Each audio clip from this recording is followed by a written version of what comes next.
যুব সমাজ তাফসীর কমিটির উদ্যোগে প্রথম বার্ষিকী একদিন ব্যাপী বিরাট তাফসীরুল কোরআন মাহফিলের সুনামধন্য সম্মানিত সভাপতি জনাব মাওলানা মোহাম্মদ সিরাজুল ইসলাম, পেশ ইমাম, পাহাড়পুর কেন্দ্রীয় জামে মসজিদ, প্রধান অতিথি, বিশেষ অতিথিবৃন্দ, আমরা সর্বপ্রথমে সেই মহান রব্বুল আলামিনের দরবারে শুকরিয়া জ্ঞাপন করছি।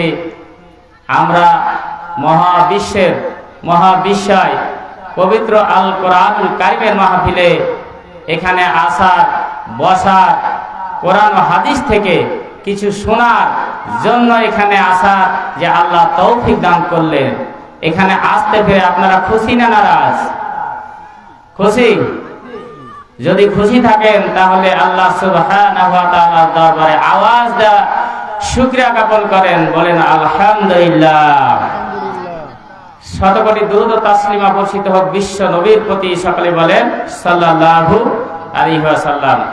আমি আপনাদের সামনে বেশি সময় নিব না, যেহেতু সময় অল্প, সেহেতু আমি আলোচনার মেন পয়েন্টে চলে যাব।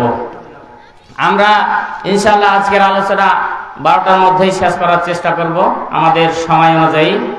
আজকে আমার আলোচনার বিষয়বস্তু হচ্ছে মৃত্যু এবং কবরের জিন্দেগি। আমরা আলোচনাটাকে এভাবেই সাজিয়েছি। তা আমার আলোচনার বিষয় হচ্ছে কি? মৃত্যু এবং কবরের জিন্দেগি। তারপর দ্বিতীয় বক্তা আখিরাত, তৃতীয় বক্তা জান্নাত জাহান্নামের মধ্যে আলোচনা করা হবে ইনশাআল্লাহ। আমরা এইভাবেই আজকের আলোচনাকে পরিপূরক করব ইনশাআল্লাহ। সম্মানিত উপস্থিতি, আল্লাহ রাব্বুল আলামিন এই কোরআনুল কারীমের মহতি অনুষ্ঠানে এই জায়গায় সকলকে কিন্তু আসার তৌফিক দান করেন না। এই জায়গায় তারাই আসে যারা হচ্ছে সৌভাগ্যবান। এই জন্য বাইরে যারা ঘোরাফেরা করছেন আপনাদের আকল আহ্বান করব, আমাদের যেহেতু অলরেডি অধিবেশন শুরু হয়ে গিয়েছে, সুতরাং আপনারা সবাই প্যান্ডেলের মধ্যে চলে আসুন।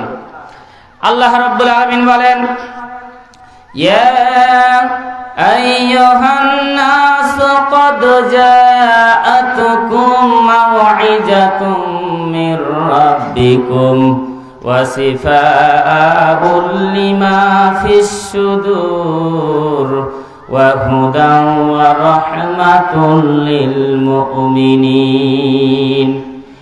আল্লাহ রাব্বুল আলামিন বলেন, হে দুনিয়ার মানব সকল, হে দুনিয়ার মানব মণ্ডলী, তোমরা শোনো, আল্লাহর পক্ষ থেকে তোমাদের কাছে এসেছে উপদেশ। এই কোরআনুল কারীম হচ্ছে একটা উপদেশ। শুধু উপদেশ নয়, ওয়া শিফাউল লিমা ফিস সুদুর, মানুষের অন্তরে যে রোগ বালা মুসিবত রয়েছে, এই সমস্ত রোগ বালা মুসিবতের আরোগ্য দানকারী হিসাবে আল্লাহ রাব্বুল আলামিন এই পবিত্র কোরআনুল কারীম নাযিল করেছেন। মানুষের মধ্যে কি রোগ রয়েছে আপনি লক্ষ্য করেন, মানুষের মধ্যে মিথ্যা কথার রোগ রয়েছে, ঠিক না? মানুষের মধ্যে মিথ্যা কথা বলা এটা একটা ব্যাপক রোগ আকার ধারণ করেছে। মানুষের মধ্যে মুনাফিকি করা অন্তরের একটা বড় রোগ হয়ে দাঁড়িয়েছে। মানুষের মধ্যে হিংসা, বিদ্বেষ, মানুষকে ঠকানোর চিন্তা চেতনা অন্তরে এমন ভাবে বসে গিয়েছে। আল্লাহ পাক বলেন, এই কোরআনুল মাহফিলে কেউ যদি আসে, ওই সমস্ত হিংসা, বিদ্বেষ, মুনাফিকি, মানুষের রোগ বালাই কোরআনুল কারীম আরোগ্য দান করবে। জোরে বলেন সুবহানাল্লাহ, আর জোরে বলেন সুবহানাল্লাহ। তাহলে মানুষের মধ্যে হিংসা, বিদ্বেষ, মিথ্যা কথা, এই সমস্ত জিনিসগুলো একমাত্র দূর করতে পারে সেটা হচ্ছে পবিত্র কোরআনুল কারীম। এই কোরআনুল কারীমের মধ্যে যারা আসতে পারবে, কোরআনুল কারীমের পথে যারা আসতে পারবে, আল্লাহ সুবহানাহু ওয়া তাআলা তাদেরকে বলছেন কি? শুধু শিফা নাই, শুধু উপদেশ নাই, ওয়া হুদাও ওয়া রাহমাতুল লিল মুমিনিন। এই কোরআন শুধু শিফা নয়, শুধু উপদেশ নয়। এই কোরআন যারা অনুসরণ করবে, এই কোরআনের কাছে যারা আসবে, আমার আল্লাহ পাক বলেন এই কোরআন ওই মানুষকে পথ ভোলা অঞ্চল থেকে, বিপদগামী থেকে তাদেরকে সঠিক পথে নিয়ে যাবে। ওয়া হুদাও ওয়া রাহমাতুল লিল মুমিনিন। আল্লাহ সুবহানাহু ওয়া তাআলা বলেন এই কিতাব, এই কোরআন হচ্ছে মুমিনদের জন্য আবার রহমত। তাহলে এই আয়াতটি সূরা ইউনূসের 57 নম্বর আয়াত। এখানে 4টি কথা বলা হলো যে কোরআনের অনুষ্ঠানে কেউ যদি আসে, আল্লাহ পাক বলছে এটা একটা উপদেশ। বিভিন্ন বিষয় আপনাকে উপদেশ দেওয়া হবে। যে আপনি হারাম খাচ্ছেন, কোরআন আপনাকে বলবে হারাম খাওয়া যাবে না। আপনি মিথ্যা কথা বলছেন, কোরআন আপনাকে উপদেশ দিচ্ছে যে মিথ্যা কথা বলা যাবে না। আপনি অন্যায় কাজ করছেন, কোরআন আপনাকে উপদেশ দিচ্ছে যে অন্যায় কাজ করা যাবে না। সম্মানিত উপস্থিতি, আল্লাহ সুবহানাহু ওয়া তাআলা বলছেন শুধু উপদেশ না, এটা অন্তরের একটা শিফা। শুধু শিফা না, এটা হচ্ছে হেদায়েতনামা, হেদায়েতের গ্রন্থ এবং মুমিনদের জন্য সর্বোপরি রহমত। বলেন সুবহানাল্লাহ। সম্মানিত উপস্থিতি, তারপরের আয়াতে আল্লাহ সুবহানাহু ওয়া তাআলা বলছেন যে এই কোরআন সবার জন্য খুশির খবর না। আল্লাহ রাব্বুল আলামিন বলেন কুল বিফাদলিল্লাহি ওয়া বিরহমাতিহি ফাবিযালিকা ফালইফরাহু হুয়া খায়রুম মিম্মা ইয়াজমাউন। নবী আপনি বলে দেন, দুনিয়ার মধ্যে যারা কোরআন পেয়েছো, দুনিয়ার মধ্যে যারা কোরআন পেয়েছো, দুনিয়ার तमाम সম্পদের চাইতে তোমরা কোরআন যারা পেয়েছো তোমরা খুশি হয়ে যাও। কেননা পৃথিবীর সব সম্পদ থেকে কোরআন যারা পেয়েছে, এই কোরআন ওয়ালাই হচ্ছে পৃথিবীর মধ্যে সবচাইতে শ্রেষ্ঠ। বলেন সুবহানাল্লাহ।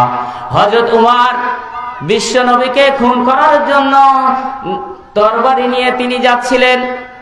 বিশ্ব নবীকে যিনি খুন করতে পারেন, চিন্তা করেন পৃথিবীর মধ্যে কত দুর্ধর্ষ ডাকাত, এমন এক ডাকাতকে আল্লাহ পাক কোরআনের পথে নিয়ে এসে ওই হযরত উমরকে আল্লাহ পাক এই পৃথিবীর মধ্যে তাকে জান্নাতি বান্দা হিসাবে ঘোষণা করে দিলেন। জোরে বলেন সুবহানাল্লাহ। তাই এই পৃথিবীর মধ্যে আল্লাহ সুবহানাহু ওয়া তাআলা বলছেন যারা কোরআন পেয়েছো তোমরা খুশি হয়ে যাও। তুমি চাকরি বাকরি টাকা পয়সা যত কিছু পেয়েছো, সব কিছুর চাইতে হচ্ছে কোরআন তোমার মধ্যে যদি থাকে, তোমার এটাই হচ্ছে বেশি পাওয়া। সুতরাং ফালিয়াফরাহু, তোমরা আনন্দ করো। আমার ভাইরা, আপনারা সৌভাগ্যবান, আমরা সৌভাগ্যবান, কোরআনের অনুষ্ঠানে এসেছি। এই জন্য আল্লাহ পাক আমাদের উপর রহম করেছেন। আপনি যদি আল্লাহর রহমত বর্ষণ না হতেন আপনার উপর, এই কোরআনুল কারীমের মাহফিলে আমি আসতে পারতাম না। সম্মানিত উপস্থিতি, তাহলে আমরা বুঝতে পারলাম যে কোরআন যেহেতু আমরা পেয়েছি, কোরআনের পক্ষে এসেছি, কোরআনের পথেই আমরা থাকতে চাই। জোরে বলেন আমিন। আপনাদের সামনে যে সূরা তেলাওয়াত করেছিলাম, সূরাতুল আল ইমরান। কোন সূরা? সূরা আল ইমরান, 3 নম্বর সূরা। কোরআনে 114টি সূরা রয়েছে, তার মধ্যে 3 নম্বর সূরা, এই সূরাটির নাম রয়েছে সূরাতু আল ইমরান। এবং এই সূরাতে 200টি আয়াত রয়েছে। কতটি আয়াত? 200টি আয়াত। এবং 20টি রুকু রয়েছে। কতটি? 20টি। এবং এই সূরা নাজিল হয়েছে মদিনায়। বিশ্বনবীর 2 জায়গাতে এই 114টি সূরা নাজিল হয়েছে, মক্কায় এবং মদিনায়। তো এই সূরাটি নাজিল হয়েছে মদিনায়। আমি আপনাদের সামনে 185 নম্বর আয়াত তেলাওয়াত করেছি। কত নম্বর আয়াত? 185। এই আয়াতকে সামনে রেখেই আমি, আপনার সময় তো শেষের পথে হয়ে গেল, আপনার 9:10 আমি নেমে যাবো ইনশাআল্লাহ। আর 9:20 আমরা আমাদের দ্বিতীয় মেহমানকে উঠিয়ে দেবো ইনশাআল্লাহ। তো সম্মানিত উপস্থিতি, একটু ধৈর্য ধরে আপনারা শুনেন। যেহেতু আপনাদের গ্রামের ছেলে, আমি মাহফিলটাকে একটু গোছিয়ে দিয়ে আমি কিন্তু নেমে যাব। যেহেতু তাফসীরুল কোরআন মাহফিল আমরা দেখেছি, সুতরাং এখনো বাইরে যারা ঘোরাফেরা করছেন আপনারা সবাই চলে আসুন। সম্মানিত উপস্থিতি, অত্র সূরার 185 নম্বর আয়াতে আল্লাহ সুবহানাহু ওয়া তাআলা বলছেন যে কুল্লু নাফসিন যায়িকাতুল মাউত, প্রত্যেক ব্যক্তির মৃত্যু বরণ করাই লাগবে। যাদের জান দেওয়া হয়েছে, যাদেরকে জীবন দেওয়া হয়েছে, এদের মৃত্যুবরণ করাই লাগবে। ওয়া ইন্নামা তুওয়াফাউনা উজুরাকুম ইয়াওমাল কিয়ামা। আল্লাহ রাব্বুল আলামিন বলেন, এই পৃথিবীতে যাদেরকে জান দেওয়া হয়েছে এই সমস্ত বান্দাদেরকে আমি এক সময় নির্দিষ্ট সময়ের মধ্যে তাদের জীবন কবজ করে নিব, তাদের জানকে কবজ করে নিব। কবজ করার পর কাল কিয়ামতের মাঠে উপস্থিত করব, মিজানের পাল্লা আমি স্থাপন করব। ওই মিজানের পাল্লায় তাদেরকে এক পাল্লায় নেকির আমল আর এক পাল্লায় গুনাহের আমলগুলো আমি ওজন করব। আল্লাহ সুবহানাহু ওয়া তাআলা বলেন, ওয়া ইন্নামা তুওয়াফাউনা উজুরাকুম ইয়াওমাল কিয়ামাহ। মানুষের আমলগুলোকে পুঙ্খানুপুঙ্খানুরূপে আমি ওজন করব, বুঝিয়ে দেওয়া হবে। ফামান ইয়ামাল মিসকালা যাররাতিন খায়রান ইয়ারা ওয়া মান ইয়ামাল মিসকালা যাররাতিন শাররান ইয়ারা। মানুষের যাররা পরিমাণ যদি নেকির কাজ করে থাকে কিয়ামতের ময়দানে আপনাকে বুঝিয়ে দেওয়া হবে। তুওয়াফাউনা মানে কি? আপনাকে বুঝিয়ে দেওয়া হবে আপনার যে ভালো আমল খারাপ আমল। আপনি দুনিয়াতে যে আমল করছেন, আপনি দুনিয়াতে কি ভালো কাজ যদি করেন, আপনাকে ওই একটি ভালো কাজের আমলের নেকি আপনাকে বুঝিয়ে দেওয়া হবে। আপনি দুনিয়াতে যদি একটি খারাপ কাজ করে থাকেন, ওই খারাপ কাজের আমলটা আপনাকে বুঝিয়ে দেওয়া হবে। আল্লাহ পাক বলেন, ও বান্দা তোমরা শোনো, দুনিয়াতে তোমরা যে সফলতা করো, দুনিয়াতে তোমরা যে আনন্দ ফুর্তি করো, আমার বাড়ি গাড়ি হয়ে গেছে, আমার ছেলে চাকরি পেয়ে গিয়েছে, আমি জজ হয়েছি, আমি ব্যারিস্টার হয়েছি, আমি কোরিয়ায় টিকিট পেয়ে গিয়েছি, বিভিন্ন খুশির খবরে তোমরা যে আনন্দিত হও, আল্লাহ পাক বলেন আল্লাহর কাছে বান্দার জন্য সবচাইতে আনন্দের বিষয় কোনটি সেটা শুনেন। আল্লাহ পাক বলেন, ফামান যুহজিয়ানিন নার ওয়া উদখিলাল জান্নাহ। যে ব্যক্তি কিয়ামতের ময়দানে জাহান্নাম থেকে মুক্তি পেয়ে জান্নাতে যাওয়ার জন্য তার আদেশ হয়ে যাবে। আপনার জাহান্নামে যাওয়ার জন্য আপনার অবধারিত হয়ে গিয়েছিল, কিন্তু আপনি ভালো কাজ করেছেন, কিয়ামতের ময়দানে আল্লাহ পাক আপনাকে জাহান্নাম থেকে মুক্তি দিয়ে জান্নাতে যাওয়ার জন্য অর্ডার দিয়ে দিবেন। আল্লাহ পাক বলেন, ওই ব্যক্তি আল্লাহর কাছে সবচাইতে সফল। আপনি দুনিয়াতে অনেক ব্যাংক ব্যালেন্স, বাড়ি গাড়ি, টাকা পয়সা অনেক মালিক হয়ে গেছেন, আল্লাহ সুবহানাহু ওয়া তাআলা বলছেন এটা সফলতা না, এটা আসল মুক্তি না, এটা আসল খুশির খবর না।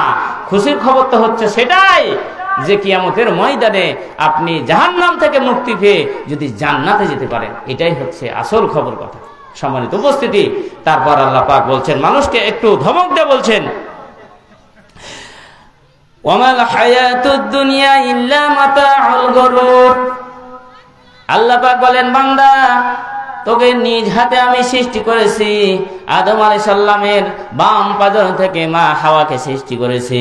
এই দুজনের মধ্য থেকে আমি কোটি কোটি বান্দাকে এই পৃথিবীর মাঝে সৃষ্টি করেছি। বান্দা, আমি কখনো চাই না তুই জাহান্নামে যা, আমি কখনো চাই না তুই জাহান্নামে পড়ে থাক, আযাব ভোগ কর, কবরে আযাব ভোগ কর।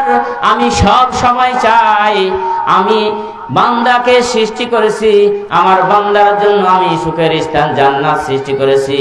তুই সব সময় আমার জান্নাতে যা, এটাই আমি চাই। আল্লাহ পাক বান্দাকে কখনো জাহান্নামে যাওয়ার জন্য চেষ্টা করেন না, কিন্তু বিভিন্ন ভাবে বান্দাকে আল্লাহ জান্নাতে যাওয়ার জন্য বিভিন্ন পথ বাতলিয়ে দিয়েছেন, কিন্তু বান্দা শুনে না। আমাল হায়াতুদ দুনিয়া ইল্লা মাতাউল গুরুর। বান্দা, দুনিয়ার জীবন হচ্ছে একটা ধোঁকার জিন্দেগি, দুনিয়ার জিন্দেগি একটা ধোঁকার জিন্দেগি। সুতরাং এখান থেকে তোকে কি করতে হবে? বেঁচে থাকতে হবে। কথা কার? আল্লাহ পাকের। তাহলে এই আয়াত। অন্য জায়গাতে আল্লাহ পাক বলেন, কুল্লু নাফসিন যায়িকাতুল মাউত ওয়া নাবলুকুম বিশ-শাররি ওয়াল খায়রি ফিতনাতাও। আল্লাহ সুবহানাহু ওয়া তাআলা বলেন, যাদের জীবন রয়েছে, যাদেরকে জীবিত করে জান দিয়ে, রূহ দিয়ে, আত্মা দিয়ে এই পৃথিবীতে আমি যে সমস্ত মাখলুককে পাঠিয়েছি, সমস্ত মাখলুককে আমি একদিন আজরাইল আলাইহিস সালামের মাঝে তাদের জান কবজ করব, এবং এর মিথলে ওয়ানাবলুকুম বিশ-শাররি ওয়াল খায়রি ফিতনা। আমি এই কিছু সময়ের মধ্যে, হায়াত এবং জীবনের মধ্যে মওত এবং হায়াতের মধ্যে একটা নির্দিষ্ট সময় ভালো এবং খারাপ দিয়ে তাদেরকে আমি পরীক্ষা করব। আপনি এই দুনিয়াতে আপনাকে আমাকে আল্লাহ সৃষ্টি করে পাঠিয়ে দিয়েছেন কি কাজে? একটাই কাজ হচ্ছে শাররে ওয়াল খায়রে, ভালো এবং খারাপ এই দুইটা দিক দিয়ে আপনাকে আমাকে পাঠিয়েছে। এই ভালো কাজ যদি আপনি করেন আপনি যাবেন কোথায়? জান্নাতে। আর আপনি যদি খারাপ কাজ করেন আপনি যাবেন জাহান্নামে। সুতরাং আল্লাহ কখনো চাই না। সূরা মুলুকের 2 নম্বর আয়াতে আল্লাহ সুবহানাহু ওয়া তাআলা এই কথাটাই বলছেন, আল্লাযী খালাকাল মাউতা ওয়াল হায়াতা লিয়াবলুয়াকুম আইয়ুকুম আহসানু আমালা।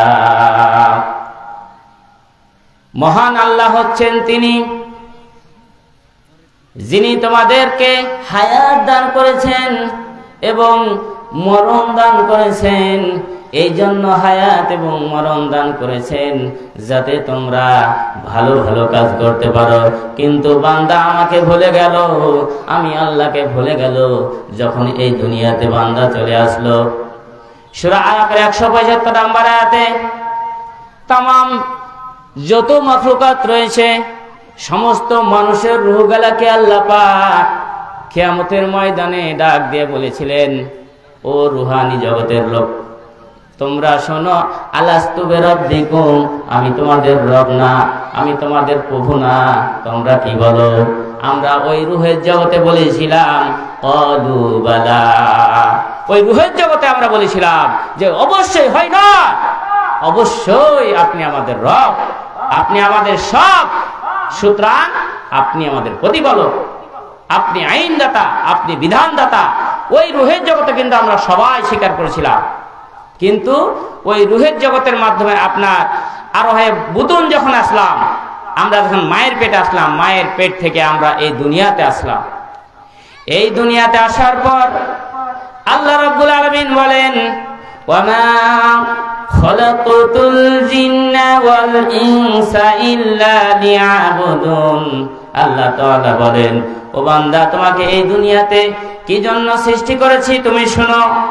একমাত্র শুধুমাত্র কেবলমাত্র আমার ইবাদত, আমার দাসত্ব, আমার বান্দেগী।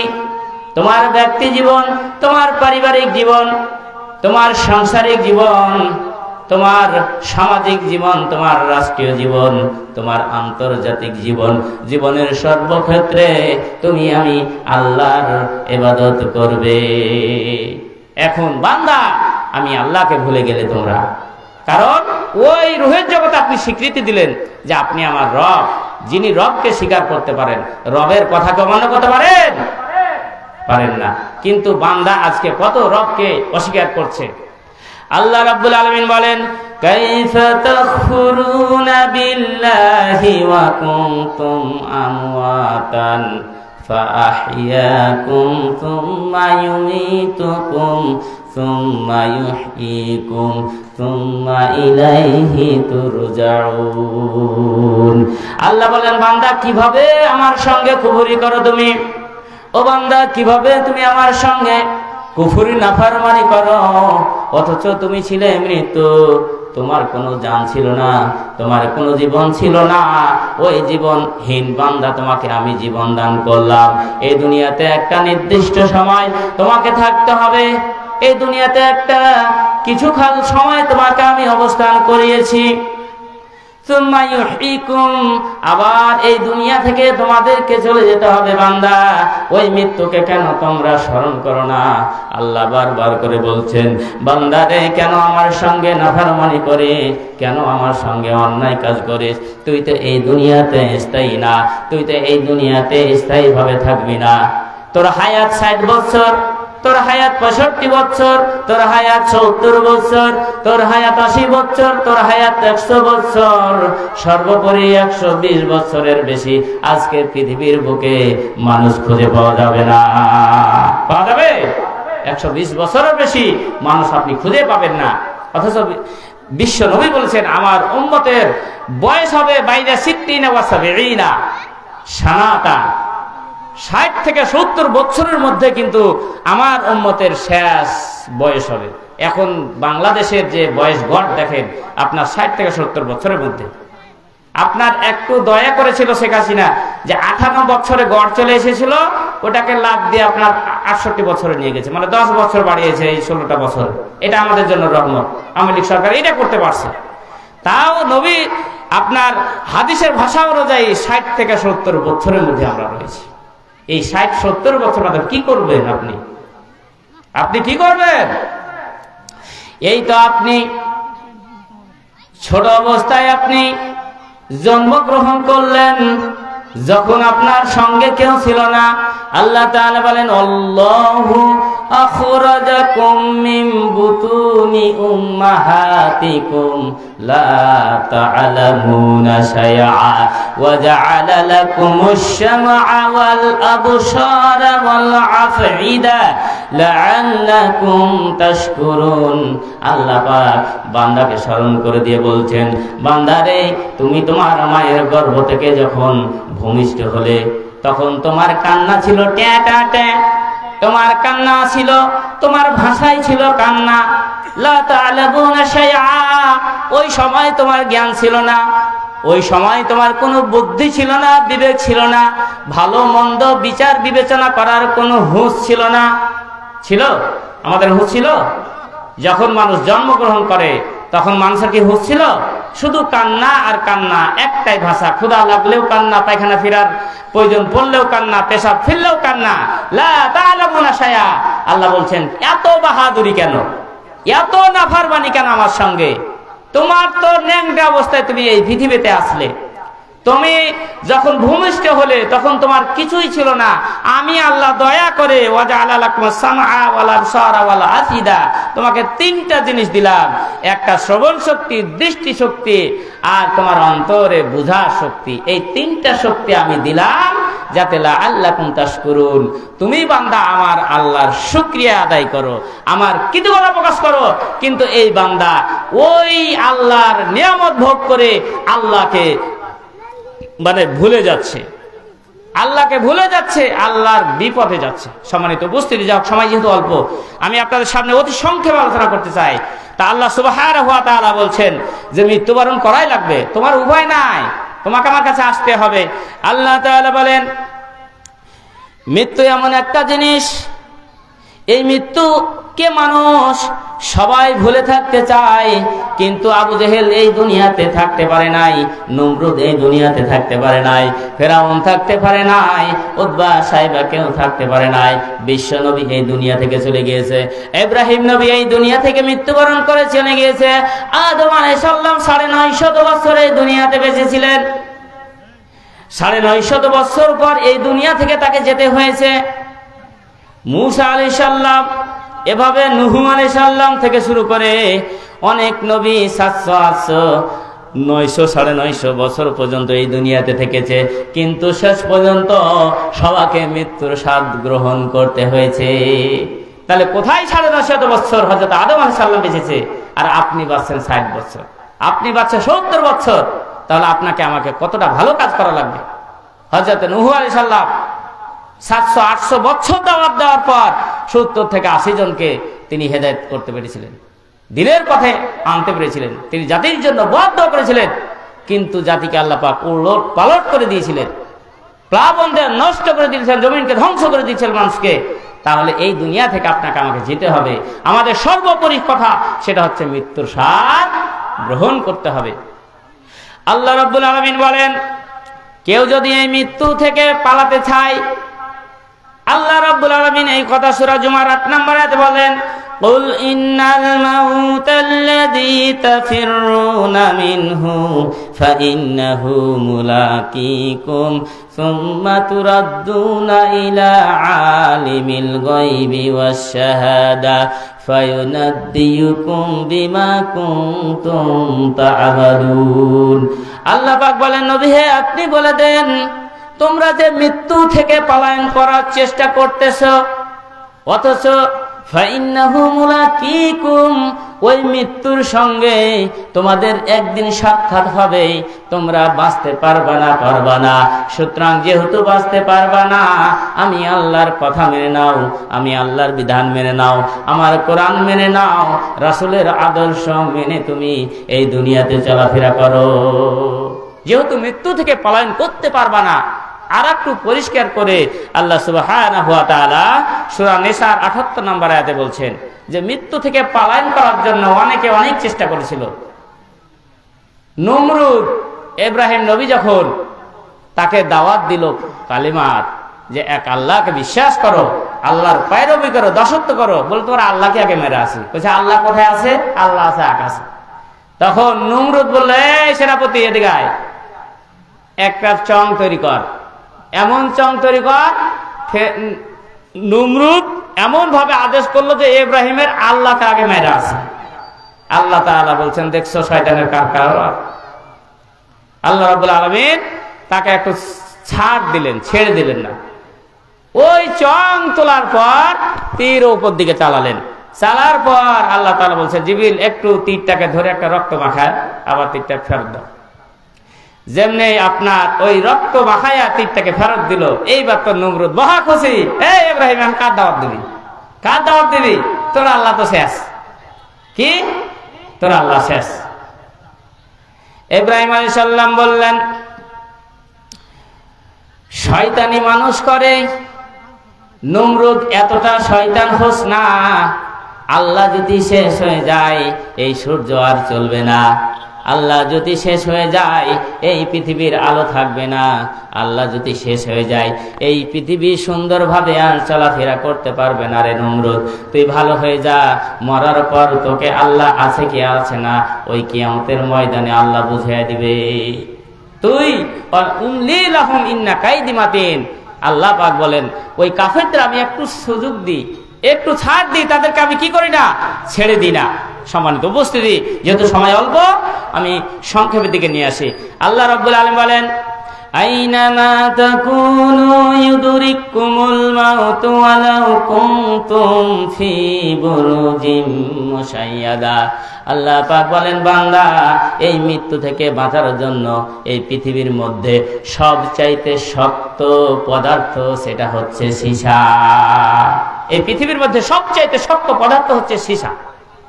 আমাদের এই যে লোহাগুলো যখন ভেঙে যায়, সাইকেলগুলো ভেঙে যায় আপনার, তখন আমরা বলি যে সীসা ঢালাই দাও। এই বলি কি বলি না? কথা বলেন, সীসা ঢালাই দাও। এটা কিন্তু বলি যে সীসা ঢালাই দিলে সব চাইতে ওই জায়গা ভাঙবে না, অন্য জায়গা ভাঙবে। সীসা ঢালা দেওয়ার কথা বলে। আল্লাহ পাক বলেন, বান্দা, তুমি একটা ঘরকে যদি টোটাল ঘরটাকে সীসা ঢালাই দাও, সীসা ঢালাই দেওয়ার পর ওই ঘরের মধ্যে তুমি যদি ঢুকে যাও, ওই ঘরের মধ্যে ঢুকে যাওয়ার পর আবার যদি সীসা ঢালাই দিয়ে ব্রেক মেরে দাও, ওটাকে বন্ধ করে দাও, ওর মধ্যে কোনো বাতাস ঢুকে না, ওর মধ্যে যাররা পরিমাণ কোনো কিছু ঢুকে না। কিন্তু আমি আল্লাহ ঘোষণা দিলাম, লিকুল্লি উম্মাতিন আজাল ফাইদা জাআ আজালুহুম লা ইস্তাখিরুনা শাআতাও ওয়া লা ইস্তাকদিমুন। আমি আল্লাহ ঘোষণা দিয়ে দিলাম, প্রত্যেক উম্মতের জন্য একটা নির্দিষ্ট সময় রয়েছে। ওই নির্দিষ্ট সময় যখন চলে আসবে, এক সেকেন্ড আগেও মৃত্যুবরণ করানো হবে না, এবং নির্দিষ্ট সময়ের এক সেকেন্ড পরেও তাকে সুযোগ দেওয়া হবে না। অর্থাৎ এক সেকেন্ড নাও নির্দিষ্ট সময়ে বান্দার মৃত্যু কবুল করে নেবেন। আল্লাহ পাক বলেন, এই জন্য তুই মৃত্যুকে ভুলে যাস না বান্দা, মৃত্যুকে অস্বীকার করিস না, তুই আমার পথে চলে আয়। তাহলে তুই যদি বাঁচতে পারবি না, সীসা ঢালা প্রাচীরের মধ্যে ঢোকার পর তোর বাঁচার উপায় নাই। সুতরাং তুই আমার পথে আয়। ফাইদা জাআ আজালুহুম লা ইস্তাখিরুনা শাআতাও ওয়া লা ইস্তাকদিমুন। এই জন্য মৃত্যুকে স্মরণ করে আপনাকে আমাকে চলতে হবে। আল্লাহর নবীকে জিজ্ঞাসা করা হল, মান আকিয়াসুন নাস ওয়া আহাজামুন নাস। তাকে জিজ্ঞাসা করা হলো যে সবচাইতে বুদ্ধিমান চালাক ব্যক্তি কে? আল্লাহর নবী বললেন, যে ব্যক্তি মৃত্যুকে বেশি বেশি স্মরণ করে, যে ব্যক্তি মৃত্যুকে স্মরণ করে। আর এক হাদিসে বলছেন, আকসিরু যিকরা হাজিমিল লাজ্জা ইয়ানিল মাউতা। বান্দা, তোরা বেশি বেশি মৃত্যুকে তোমার জীবন বিনষ্টকারী, ধ্বংসকারী ওই বস্তু যেটা হচ্ছে মৃত্যু, এই মৃত্যুকে তোমরা বেশি স্মরণ করো। আজকে মৃত্যুকে বান্দা ভুলে গেছে। আমাদের প্ল্যানে, আমাদের ভবিষ্যৎ প্ল্যানে সব কিছু আছে। যারা লেখাপড়া করে যে ভালোভাবে লেখাপড়া করব, তারপর চাকরি বাকরি করব, তারপর বিয়ে শাদী করব, ছেলে মেয়ে হবে, আর অনেক প্ল্যান থাকে। কিন্তু ওই ছাত্র কখনো মরে যাব এই প্ল্যান কিন্তু কখনো লেখে না। লেখে কি? যারা আপনারা কৃষিকাজ করছেন, ব্যবসা বাণিজ্য করছেন, আমরা এখানে যারা এসেছি, দেখেন আমরা বাড়ি গাড়ি না হলে বাড়ি গাড়ি করবো, ব্যাংক ব্যালেন্সে টাকা না থাকলে টাকা জমাবো, কত প্ল্যান। কিন্তু প্ল্যানের মধ্যে মরতে হবে, এই মরা প্ল্যানটা কাউকে নেই। আপনি কখন মরবেন এটা কি বলতে পারবেন? আমার ভাইয়েরা, আসার সময় আছে কিন্তু যাওয়ার সময় নাই। আমার দাদা আগে এসেছে, তারপর বাবা এসেছে, তারপর আমি এসেছি, আমার পরে আমার ছেলে এসেছে, তারপর আমার নাতি নাতি এসেছে, এভাবে পর্যায়ক্রমে চলে যাবে। কিন্তু আমার দাদার আগে যে আমি মরবো না, আমার বাবের আগে আমি মরবো না, আমার ছেলের আগে আমি মরবো না, এই কথা গ্যারান্টি দিতে পারবো? পারা যাবে না। এই জন্য মরণকে আপনাকে আমাকে কি করতে হবে? স্মরণ করতে হবে। মরণকে স্মরণ করে আপনার জীবন জিন্দেগি আপনাকে আমাকে পরিচালনা করতে হবে। যদি না করতে পারেন তাহলে অনেক সমস্যা। আল্লাহ সুবহানাহু ওয়া তাআলা বলছেন, ওয়াজাআত সাকরাতুল মাউত বিল হক, মৃত্যু অবশ্যই হবে এবং মৃত্যুর যন্ত্রণা হবে। এই যন্ত্রণা থেকে কেউ পার পাবেন না। নবীগণও কিন্তু মৃত্যুর যন্ত্রণা শিকার হয়েছিলেন। আম্মা জান আয়েশা বলেন, বিশ্বনবীর যখন মৃত্যুর সংবাদ চলে আসলো, মৃত্যুর সময় চলে আসলো, বিশ্বনবী আমার এই উরুর ওপর মাথা দিয়ে তিনি হুঁশ হারিয়ে যাচ্ছেন, তিনি বেহুশ হয়ে যাচ্ছেন, এমন কষ্ট স্বীকার করতেছেন। বিশ্বনবীর কষ্ট দেখে আমি থাকতে পারি না। বিশ্বনবী বললেন, আয়েশা রে, একটা কলস নিয়ে আসো, একটা পানি ভর্তি কলস নিয়ে আসো। পানি ভর্তি কলস নিয়ে আসার পর বিশ্বনবী ওই কলসের মধ্যে হাত ডুবালেন। ওই হাত ডুবে তিনি মুখ মুছতেছেন, হাত মুছতেছেন, এভাবে তিনি বলছেন, ইন্না লিল মাউতি লা সাকারাত, ইন্না লিল মাউতি লা সাকারাত, নিশ্চয় মৃত্যু খুবই ভয়ঙ্কর, মৃত্যুর ভয়ঙ্কর কষ্ট রয়েছে। তাহলে বিশ্বনবী বলছেন যে মৃত্যু খুবই কষ্টকর, মৃত্যু খুবই কষ্টকর, আমি থাকতে পারছি না। হযরত আয়েশা বলছেন, এই বিশ্বনবীর কষ্ট দেখে তারপর থেকে আমি আর বলিনি যে মানুষের মৃত্যুর সময় যদি কষ্ট হয় এই ব্যক্তি জাহান্নামী। আমরা কিন্তু অনেক বলি, অনেকেই কিন্তু প্যারালাইসিস হয়ে 1 বছর 2 বছর 5 বছর 10 বছর পর্যন্ত বিছানায় পড়ে থাকে। থাকে কি থাকে না? থাকে না? ভালো মানুষ মরে যাচ্ছে হঠাৎ করে, আবার অনেক মানুষ বিছানায় পড়ে আছে, কিন্তু অনেক সে বলে যে এই লোকটা শয়তান, এই জন্য আল্লাহকে দুনিয়াতে শাস্তি একটু দিয়ে তারপর মরাবে। এরকম বলা কি বলে না? বলেন তো। এরকম অনেকে কিন্তু আমরা বলি। আয়েশা রাদিয়াল্লাহু তাআলা আনহা বলছেন, বিশ্বনবীর কষ্ট দেখে আমি আর তারপর থেকে কখনো মানুষের কষ্ট হলে আমি বলিনি যে এই লোকটা খারাপ, কারণ নবী তো কষ্ট স্বীকার করেছে। সম্মানিত উপস্থিতি, সময় যেহেতু অতি অল্প, 9টা বেজে গেছে, আর 10 মিনিট আমি আলোচনা করব। তো আল্লাহ সুবহানাহু ওয়া তাআলা আপনার মৃত্যুর সময় একটি হাদিসটি মুসনাদ আহমদে রয়েছে, তিরমিজি শরীফে রয়েছে, অনেক হাদিস রয়েছে, কিন্তু আমি অত বলার সুযোগ পাচ্ছি না, যেহেতু সময় চলে এসে আমাদের সময় মেনটেন করতে হবে। তো একটি হাদিস এখন আমি বলি যে মৃত্যুর সময় 2 বান্দার প্রতি 2 রকম ফেরেশতা আসবে। মুমিন বান্দার মৃত্যু কি রকম হবে এবং কাফের বান্দার মৃত্যু কেমন হবে। বারা ইবনে আযিব, মুসনাদ আহমদ শরীফে হাদিস। বিশ্বনবী জনাবে মুহাম্মদ রাসূলুল্লাহ সাল্লাল্লাহু আলাইহি ওয়াসাল্লাম বলেন,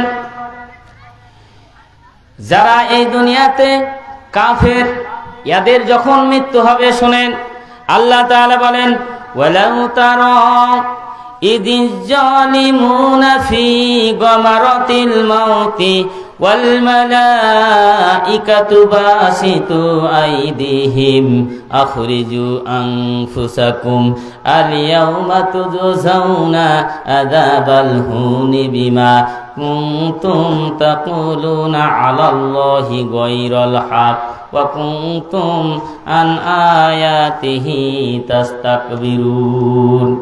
আল্লাহ বিশ্ব নবীকে বলছেন, নবী হে, আপনি কাফেরদের যখন মৃত্যু হয় ওই সময় যদি আপনি দেখতেন কাফেরদের যখন মৃত্যু হবে, আল্লাহ রাব্বুল আলামিনের এই কোরআনের হাদিস অনুযায়ী হযরত বারা ইবনে আজিব তিনি বলেন, নবী করিম সাল্লাল্লাহু আলাইহি সাল্লাম বলেছেন, জাহান্নামের ওই ঘৃণিত গন্ধযুক্ত খুশবু থেকে একটি খুশবু নিয়ে আসবে এবং একটি কালো কুচকুচে চট নিয়ে এসে ওই কাফের বান্দার দৃষ্টি যতদূর থাকবে ওই দৃষ্টির সীমার বাইরে দুইজন ফেরেশতা এসে বসে থাকবে।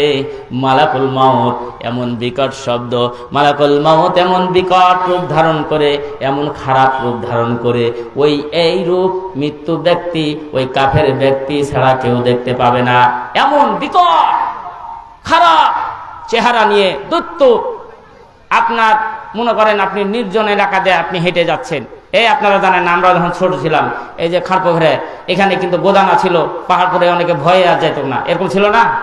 আপনার ওই যখন যাচ্ছিল খাড়পোঘরেতে ওই গোদানা ওখানে বের হয়েছে, ওই সন্ধ্যার পরে দোকান থেকে পারলে চলে আসতো আগেই। ওই সময় থেকে আমাকে অনেকে ভয় দেখাইছি, ওই সময় কিন্তু আমি অনেককে ভয় দেখাইছি, অনেক মানুষকে, কিন্তু জানে না, এখন বলে দিলাম।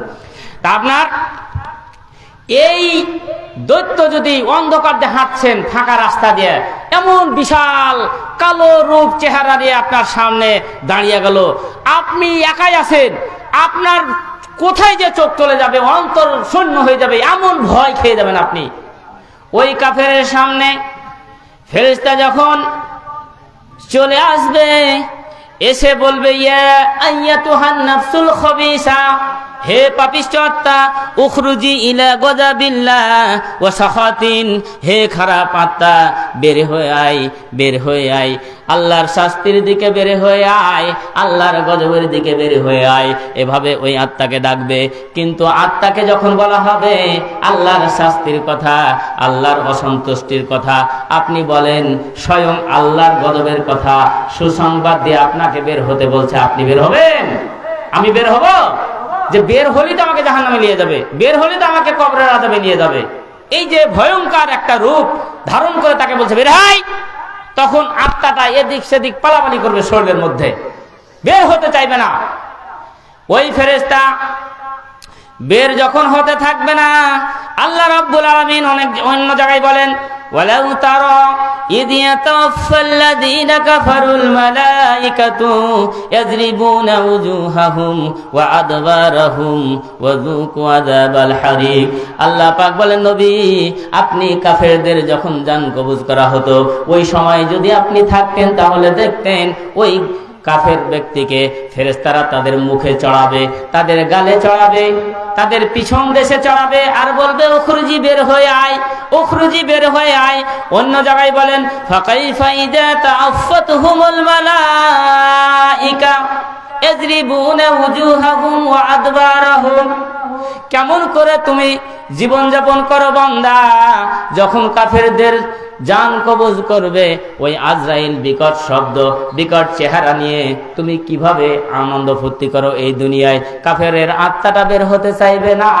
এমন সময় ওই ফেরেশতা মুখে চট দিবে, গালে চট দিবে, পৃষ্ঠদেশে চট দিবে আর জোর করে ওই আত্মাটা বের করবে। অর্থাৎ জীবিত মানুষকে যদি আপনার চামড়া ছিলিয়ে নেওয়া হয়, এই যে আপনি জিন্দা আছেন, জীবিত আছেন, এখন আমাদের চামড়া যদি ছিলিয়ে না হয় কষ্ট হবে কি হবে না? কথা বলেন, হবে? একটা জীবিত ছাগলের চামড়া যদি আপনি জবাই না করে খালান তাহলে এই কষ্ট হবে কি হবে না? এত বিকট কষ্ট হবে ওই আত্মাটা যখন বের করবে।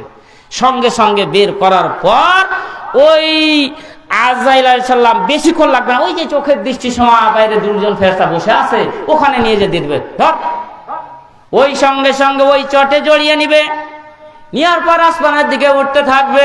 প্রথম আসমানে গিয়ার পর বলবে ইফতাহিল বাব, ওই দরজা রক্ষী ফেরেশতা বলবে এই পাপিষ্ঠ আত্মাকার, এই তো আসমান গন্ধে গেল, এই আসমান এমন গন্ধতে দুর্গন্ধ হয়ে গেল, এই আত্মাকার নিয়ে যা, নিয়ে যা, তাড়াতাড়ি নিয়ে যা। এই ব্যক্তির সবচাইতে যেটা খারাপ নাম ছিল ওই খারাপ নামের একটা নাম ধরে বলবে উমুক খবিসের বেটা, খবিসের আত্মা। আপনি নাট বল্টু ভাড়াস কি কিনা কত নাম রয়েছে মানুষের, খারাপ নাম যদি রাখে কিয়ামতের ময়দানে ওই খারাপ নাম ধরে আপনার যে বল্টুর বেটা ফল্টু, এরকম নাম আছে না অনেকে, হ্যাঁ? অনেক নাম আছে, খারাপ নাম বলতে গেলে তো অনেক সময় লাগবে, সময় যেহেতু অল্প। আচ্ছা সম্মানিত উপস্থিতি, এই যে আল্লাহ সুবহানাহু ওয়া তাআলা ফেরেশতা বলেন না না না না, একে এখানে স্থান দেওয়া হবে না, একে নিচে যাও। সপ্ত আসমানের নিচে একটা জায়গা আছে, হ্যাঁ, যে ওখানে কাল্লা ইন্না কিতাবাল ফুজ্জারে লাফি সিজ্জিন, ওই সপ্ত জমিনের নিচে একটা জায়গা সিজ্জিন নামক জায়গা রয়েছে, ওখানে নিয়ে চলে যাও। এই পাপিষ্ঠ আস্তাগুলো ওখানে রেখে দেওয়া হয়। আর এর মিডিলে কিন্তু আপনার দাফন কাফন হয়ে গেল। ওখানে গিয়ে কাফেরের লিস্টে নামটা করে আবার কবরে পৌঁছে দেওয়া হলো। কবরে পৌঁছে দেওয়া হলো। হযরত আবু হুরায়রা রাদিয়াল্লাহু তাআলা আনহু হতে বর্ণিত তিরমিজি শরীফে হাদিস, ইয়াতিহি মালাকানি আসওয়াদানি আরজাকানি, দুইজন নীল চক্ষু বিশিষ্ট কালো বিকট চেহারা দুইজন ফেরেশতা আসবে। ইকালু লি আহাদিহিমান নাকির ওয়াল আখারু মুনকার, একজনের নাম নাকির আর একজন নাম মুনকার। ওই ব্যক্তিকে ফাইজলিসানিহি, তাকে উঠিয়ে বসা হবে। বসার পর বলবে মান রব্বুক, তোমার রব কে? তারপর বলা হবে ওমা দীনিক, তোমার দিন কি? মান হাজার রাজুল, এই ব্যক্তিকে বিশ্বনবীর চেহারা তার সামনে ধরে বলা হবে। ওই ব্যক্তি বলবে হা হা লা আদরি, আমার রব, আমি রব বলতে কি আমি জানি না। এই দুনিয়াতে রব বলতে কাউকে রব মানেনি, প্রভু বলতে কাউকে মানি, কিসের আল্লাহ কিসের সৃষ্টিকর্তা কাউকে মানিনি। আমি সৃষ্টিকর্তা বিশ্বাসই করতাম না। আল্লাহ তাআলা অন্য জায়গায় বলেন وقالوا وإذا متنا وكنا ترابا أإنا لمبعوثون خلقا جديدا। এই দুনিয়াতে অসংখ্য নাস্তিক রয়েছে যারা বলে আমরা মরে যাব, কবরে চলে যাব, কবরে গিয়ে আমাদের হাড় হুড্ডি হয়ে যাবে, আমাদের শরীরটা পচে মাটির সঙ্গে মিশে যাবে। কিসের আল্লাহ, কিসের কিয়ামত, কিসের কবরের আযাব? আমরা তো আল্লাহই বিশ্বাস করতাম না, কিসের আল্লাহ? সম্মানিত উপস্থিতি, ওই ব্যক্তি বলবে দুনিয়াতে শুধু নকল করেছি, দুনিয়াতে শুধু ফাঁকিবাজ দিয়েছি, আজকে ফাঁকি দেওয়া যায় কি যায় না, ওই ফেরেশতার সামনে শুনবে। আচ্ছা, করোনার সময় যারা এসএসসি পরীক্ষা দিয়েছে এদের কি পরীক্ষা দেওয়া লেগেছে না অটো পাস দিয়েছে? কি কথা বলেন, অটো পাস দেয়নি? ওই ব্যক্তি মনে করেন বলবো যে করোনার সময় জন্ম হয়েছিল, এসএসসি পরীক্ষা ঠিক আমার ওই সময় ছিল, আমি পরীক্ষা ছাড়াই অটো পাস এসেছি। ওই ইন্টারে গিয়েও এমনি এমনি পাস, তারপর ডিগ্রি মাস্টার সব আমি নকলের মাধ্যম দিয়ে পাস হয়ে গেছি। চাকরি টাকা দল করতাম, আওয়ামী লীগ দল করতাম, মনে করেন যে ক্ষমতাসীন দলের লোক, আমার এমনিই চাকরি হয়ে গেছে, কোনো পড়াশোনা লাগেনি। এখন এই ফেরেশতাকে বলবে বান্দা কিসের হট, সব জায়গা ফাঁকি মারছি, সব জায়গা আমি এই দুর্নীতিগ্রস্ত করে মানে ঘুষ টুস দিয়ে এদিক সেদিক করে আমি পার পেয়ে গেছি। আজকে ফেরেশতাকে কিছু বলা যায় কি যায় না? আল্লাহ সুবহানাহু ওয়া তাআলা বলবেন ওই ফেরেশতা আর কিছু শুনবে না, তার কাছে একটা লোহার হাতুড়ি দিয়ে দেওয়া হবে, লোহার হাতুড়ি দিয়ে দেওয়া হবে। ওই অন্ধ ফেরেশতা, বহারা ফেরেশতা কিছু শুনবে না, এমন জোরে আঘাত দিবে ওই বান্দাকে, আঘাতের চটে 70 হাত নিচ পর্যন্ত চলে যাবে। আবার বান্দাকে জীবিত করে নিয়ে আসা হবে, আবার হাতুড়ি মারা হবে, আবার 70 গজ নিচে চলে যাবে। এভাবে জমিনকে বলবে ওয়া ক্বালা লিল আরজি ইলতাইমি, জমিনকে বলবে জমিন তুমি চাপ দাও। জমিন এমন ভাবে চাপ দিবে, কবরের জমিন আপনার এই ডান পাজরের হাড় বাম পাজরে মিশে যাবে, বাম পাজরের হাড় ডান পাজরের দিকে চলে যাবে, মাথার হাড় পায়ের দিকে চলে যাবে। বান্দা মাটি এমন ভাবে মিশে যাবে, আপনি যখন ছাতু হয়ে যাবেন, আবার আল্লাহ পাক বলবেন ইখলা, আবার তৈরি হ, নতুন ভাবে তুই সৃষ্টি হ। এভাবে আপনাকে আওয়াজ আযাব দিতেই থাকবে, মাটি চেপে আবার ওই হাতুড়ি দিয়ে মেরে। তাহলে এটা কাফের বান্দা শেষ। যেহেতু ব্যাখ্যা করার সময় নাই, মুমিন বান্দার একটু কথাটা বলি, শেষ করে দেব। মুমিন বান্দার সামনে আল্লাহ পাক বলেন ওই দুইজন ফেরেশতা চোখের সামনে বসে থাকবে, আর মালাকুল মাউত তার কাছে এসে বলবে ইয়া আইয়াতুহান নাফসুল মুতমাইন্না, ও উখরুজি ইলা মাগফিরাতিন ওয়া রিজওয়ানিম মিনাল্লাহ।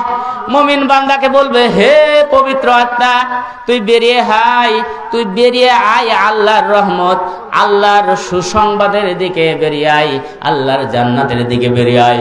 সঙ্গে সঙ্গে বান্দা খুশি হয়ে একটা কলসের পানি যেমন, এই বোতলের পানি যেমন এভাবে যদি ঢেলে দেই, যত সহজে এই পানিটা নিচ দিকে পড়ে যাবে। আল্লাহ পাক বলেন, মুমিন বান্দার আত্মা যখন বের করবে তখন ওই বান্দার এতটা সহজ কষ্ট হবে, অর্থাৎ কষ্টই বুঝতে পারবে না। ওই বান্দার আত্মাটা নিয়ে ওই দুইজন ফেরেশতাকে দিয়ে দেওয়া হবে। ওই দুইজন ফেরেশতা নিয়ে আবার আসমানের দিকে দৌড় দিবে। আসমানের দিকে যাওয়ার সঙ্গে সঙ্গেই ওই আসমানের ফেরেশতা বলবে, এত খুশবুদার আত্মাকার, এত সুগন্ধময় আত্মাকার, এত ভালো আত্মাকার। আল্লাহ পাক বলেন, ওই ফেরেশতা বলবে, ওই দুনিয়াতে ভালো নামের নাম দিয়ে বলবে আব্দুর রহমানের ছেলে আব্দুল্লাহ। সুতরাং ওই ফেরেশতা বলবে, আহলান সাহলান মারহাবান। এভাবে প্রত্যেক আসমান করতে করতে 7 আসমান ওপরে চলে যাবে। আল্লাহ সুবহানাহু ওয়া তাআলা বলেন, এর নাম রেখে দাও ইল্লিনে। ওই 7 আসমানের উপরে একটা জায়গা রয়েছে ইল্লিন। ভালো আত্মাগুলো ওখানে নোটিশ করা হবে, ওখানে লিস্ট করা হবে। লিস্ট করার পর এদিকে আপনার কবরে দাফন করা হলো। ওই বান্দার আত্মাটাকে তার শরীরে নিয়ে চলে আসা হলো, বসা হলো। বসার পর ফেরেশতা 4টা প্রশ্ন জিজ্ঞাসা করবে মুমিনকে। আল্লাহ সুবহানাহু ওয়া তাআলা বলছেন 4টা প্রশ্ন। মান রব্বুকা, তোমার রবকে। বান্দা সঙ্গে সঙ্গে বলে রব্বি আল্লাহ। আমা দিনুকা, তোমার দিন কি? সঙ্গে সঙ্গে বলবে দিনিয়াল ইসলাম। তারপর বলবে মান হাজার রাজুল, এই ব্যক্তিকে বলবে হাজা নবিয়ুনা মুহাম্মদ রাসূলুল্লাহ সাল্লাল্লাহু আলাইহি ওয়াসাল্লাম। এই 3টা প্রশ্ন যখন বলবে তখন বলবে ওমা আলিমতা, বান্দা তুমি কিভাবে জানলে, তুমি কিভাবে এই প্রশ্নগুলোর উত্তর জানতে পারলে? ওই বান্দা বলবে ক্বরাতুল কুরআনা ওয়া সাদ্দাকতু ওয়া আমিলতু, আমি আল্লাহর কিতাব পড়েছিলাম, আল্লাহর কিতাবে বলে দেওয়া হয়েছিল, আল্লাহর কিতাব পড়েছিলাম, আল্লাহর কিতাবে এই সমস্ত কথাগুলো বলা হয়েছিল। সুতরাং এই কিতাবের মাধ্যমে আমি জানতে পেরেছি আল্লাহ তাআলা উপর থেকে বলবেন আফিসুহু মিনাল জান্নাহ ওয়া আলবিসুহু মিনাল জান্নাহ ওয়া আফতাহু লাহু বাবান ইলাল জান্নাহ। বলে এর ওই জান্নাতের পোশাক পরিয়ে দে, জান্নাতের সাথে এক দরজা একটা কবরের সাথে সংযোগ করে দা, আর একটা দরজা এমন কর আর জান্নাতে যত খুশবু নাজ নিয়ামত আর কবরটাকে জান্নাত বানিয়ে দে। তারপর আর কবরটাকে এমন ভাবে প্রশস্ত করে দাও চোখের দৃষ্টি যতদূর পর্যন্ত গেছে। তারপর অনওয়ার লাহু, কবরটাকে নূর দিয়ে ভরপুর করে দাও। সম্মানিত উপস্থিতি, তাহলে এই কবরটা হয়ে গেল তার জান্নাত। তা আমি আপনাদের সামনে আর বেশি আলোচনা করতে যাচ্ছি না, যেহেতু আমরা আমাদের আকাঙ্ক্ষিত মেহমান চলে এসেছেন এবং আমি আপনাদের গ্রামের ছেলে, আমার জন্য আপনারা দোয়া করবেন। আর আমরা এই মাহফিলটা আগামী প্রতি বছর ধারাবাহিকভাবে রাখতে চাই। তা আমরা আপনাদের সকলের কাছে দোয়া চাই যে আপনারা সকলেই শ্রম এবং সহযোগিতা করবেন এবং এর মাধ্যম দিয়ে যেন আল্লাহ পাক আমাদের এই মাহফিলটাকে কবুল করেন। আল্লাহুম্মা আমিন। এবং সকলের সুস্বাস্থ্য কামনা করে আমার সংক্ষিপ্ত বক্তব্য শেষ করলাম। আসসালামু আলাইকুম ওয়া রাহমাতুল্লাহি ওয়া বারাকাতুহু। আসসালামু আলাইকুম ওয়া রাহমাতুল্লাহ।